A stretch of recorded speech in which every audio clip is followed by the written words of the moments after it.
कारा साहब, मैं आपसे आगाज इसलिए करना चाहूँगा क्योंकि आप इसे तारीख कह लीजिए, कुछ कह लीजिए, उस काबीना का आप भी हिस्सा थे जिसमें बदकिस्मती से यूसुफ रज़ा गिलानी साहब को till the rising of court सज़ा मिली अदालती हुक्म ना मानने पर। आज फिर एक अदालती हुक्म है, लेकिन हुकूमत ये कह रही है कि काबिल अमल नहीं है, काबीना इसे मुस्तरद कर चुकी है, आप काबीना का हिस्सा है, लेकिन कानूनी जवाब तो ढूंढा नहीं जा सकता कि कैसे मुस्तरद करेंगे। पार्लियामान के अंदर आप करारदाद पास कर लीजिए, लेकिन उसका इम्पैक्ट क्या होगा? सवाल ये है, अगर आप ये नहीं करते और फंड्स भी जारी नहीं करता वफाक, और अभी मैंने जो मौक़िफ़ बयान किया वो इरफान कादिर साहब का है, वो आपके कॉलीग भी हैं, वो कहते हैं जी किसी सूरत इंतखाबात नहीं हो सकते क्योंकि काबिल अमल नहीं है। तो क्या आप ब्रेस कर रहे हैं खुद को, अपनी इस हुकूमत को, कि आप दोबारा एक वज़ीर आज़म को कुर्बान कर सकते हैं for contempt of court? Munib, मेरा नहीं ख्याल कि हमें इस चीज़ को इस तरह देखना चाहिए। अर्ज ये है कि कोर्ट के अंदर केस था और कोर्ट में हुकूमत की तरफ से जिन महकमों को बुलाया गया, जिन्होंने इलेक्शन कमीशन की मुआवनत करनी है इस सारे अमल में जी, वो हमारी दिफाई इदारे हैं और फाइनेंस मिनिस्ट्री है।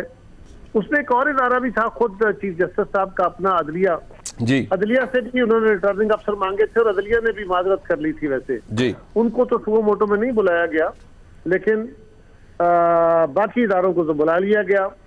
अब सवाल यह है कि सूबाई हुकूमतों ने और मरकजी हुकूमत के इदारों ने उनको सपोर्ट फराहम करनी है, उनकी इन राइटिंग रिपोर्ट गई हुई है।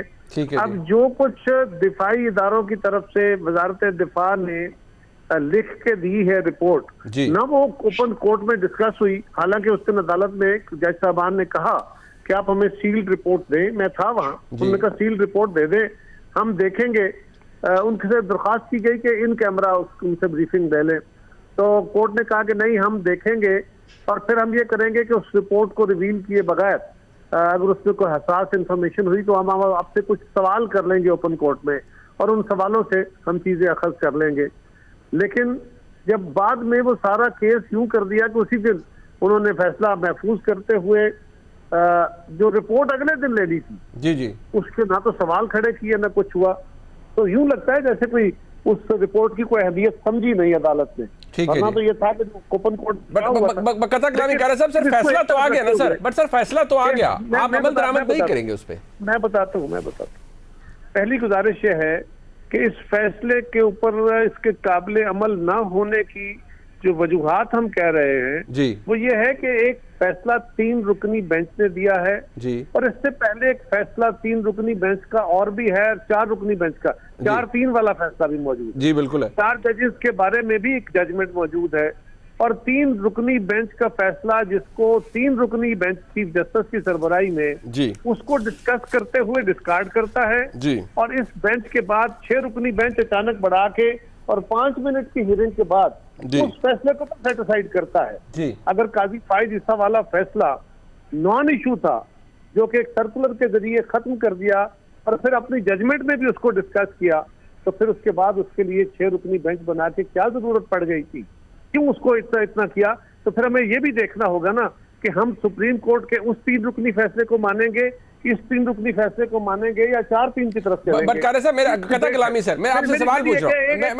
अगर सर सवाल पूछ ले, अगर सवाल पूछ रह जाए जी जी, एक बात रह जाए जी जी, सिर्फ इतना कि ये मेरी राय है, इसके ऊपर एक डिबेट खुली है, अभी आज फैसला आया है, देखेंगे कि इसमें रास्त फैसला क्या है। बट कारे साहब जी, हमने एक कानून दिया है और उसकी अपील भी होगी, ये सो मोटो केस है, इसकी अपील ठीक है। बकारे साहब मुझे इजाजत दीजिएगा सर, मेरी अर्ज सुन लीजिए। देखिए गुजारिश ये है कि वो कानून आपने बेशक लेजिस्लेट कर लिया, उसको असेंट अभी तक नहीं मिली, वो नाफिजुल अमल अभी तो नहीं है। दूसरी बात ये है कि जो इसके अंदर जो जितनी कंट्रोवर्सी थी, मुझे भी उसका इदराक है, मैंने भी उस पर बहसियत एक आम पाकिस्तानी और एक तालिब इल्म के सवाल उठाए हैं, बट सवाल ये है कि उनको तो अदालत ने आज पैरा 9 और पैरा 10 में डिसरिगार्ड जैसे भी कर दिया कि भाई वो 4-3 भी नहीं थी, और जो काजी फाइज ईसा साहब वाला मामला था उसका भी हमारे ऊपर कोई असर नहीं होता, वो तो अदालत ने आज बता दिया। मैं और आप उस पर एतराज़ कर सकते हैं। सवाल यह है कि अदालत ने सिर्फ फैसला कर दिया है,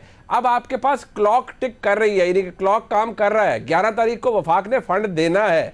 आप जब कहते हैं कि नहीं हमने काबिल अमल नहीं है, तो क्या इसका मतलब यही समझा जाए कि आपने वो फंड इलेक्शन कमीशन को नहीं देना और यही बात काबीना में?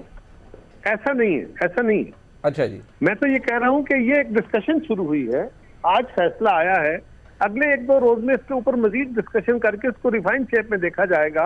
मैं तो अभी आपको अपने ख्यालात का इज़हार करूं, लेकिन मुनीब एक बात बड़ी सिंपल है जी, वो फैसला जो आज आया है 3 रुकनी बेंच का, जी, ये भी 3 रुकनी बेंच है, सुप्रीम कोर्ट है।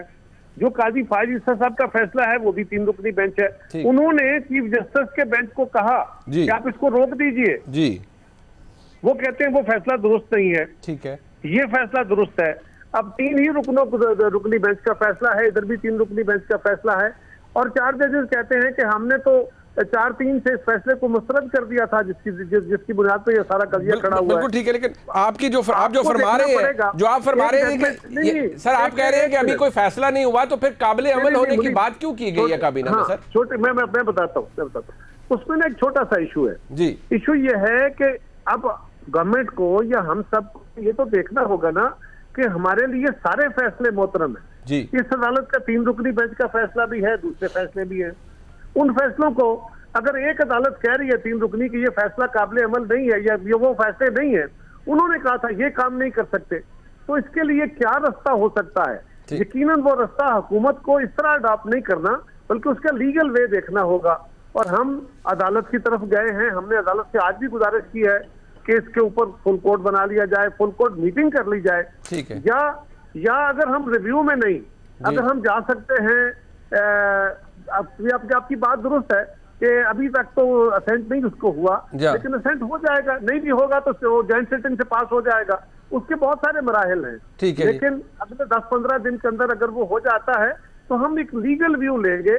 लेकिन इसके ऊपर आइंदा दिनों में आपके यहाँ भी डिबेट है, लीगल फर्टर्निटी के यहाँ भी डिबेट है, बारों में भी डिबेट है कि ये फैसले अगर इस तरह हुए हैं तो जज साहबान को भी देखना होगा कि मुल्क के अंदर इस वक्त जो ऑलरेडी पॉलिटिकल पोलराइजेशन इतनी ज्यादा बढ़ी हुई है, अगर अदालत का ये हाल हो गया कि एक 3 रुकनी बेंच दूसरे 3 रुकनी बेंच को और दूसरा 4 रुकनी बेंच, इन 6 रुकनी बेंच को हम एक तरह एक दूसरे को अगर सेटिस्फाइड कारी साहब, अगर मैं गुजारिश ये है कि जो आपका इस्तदलाल है उसकी बहुत एहतराम है मेरी नज़र में, बट सवाल सिर्फ मेरा जो कमेंट रादर मैं कहूँगा कि सर शायद इस डिबेट की जो कि मीडिया पर होगी या जो आप ऐवान में करेंगे, आज का फैसला बसद एहतराम आपको उसकी गुंजाइश देता नहीं है, क्योंकि एक टाइम स्केल तो उन्होंने बता दिया है कि आपने किस तारीख को क्या करना है। आप डिबेट करते रहेंगे तो फैसले पर अमल कैसा होगा? क्या आप ये फरमा रहे हैं कि आप फैसले पर अमल भी करेंगे और डिबेट भी करेंगे? पहली बात तो ये है कि इलेक्शन कमीशन हुकूमत को ये बताएगा जी कि हमें पैसे चाहिए,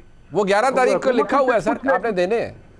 देखिए जी, 11 तारीख को सारे पैसे नहीं दे देने, जी जी, 11 तारीख को कुछ देने हैं, जो उनको जो जरूरी पैसा होगा वो उनको दे देंगे। अगले 2 महीने में पैसे चाहिए ना, ये तो नहीं अदालत ने कह दिया कि कल की तारीख में सारे पैसे। सर 14 मई को पोलिंग, सर 14 मई को पोलिंग डे है, आज हम इलेक्शन, आप तो माशाल्लाह खुद जानते हैं। नहीं मुनीब, ऐसा नहीं है, ऐसा नहीं है। अदालत ने भी ये कहा है, अदालत के फैसले में भी ये लिखा है कि अदालत इलेक्शन कमीशन गवर्नमेंट को बताए कि उनको कब पैसे चाहिए। अगर वो स्टैगर होकर दे सकते हैं, उनकी जरूरतें पूरी हो सकती हैं, तो यस, इसी तरह हमें वजारत दिफा बताएगी कि उनके पास कितनी फोर्स अवेलेबल है, कब वो दे सकते हैं, उसके मुताबिक ही हमने तो अमल करना है, हमको इनकार तो नहीं कर रहे। चले ठीक।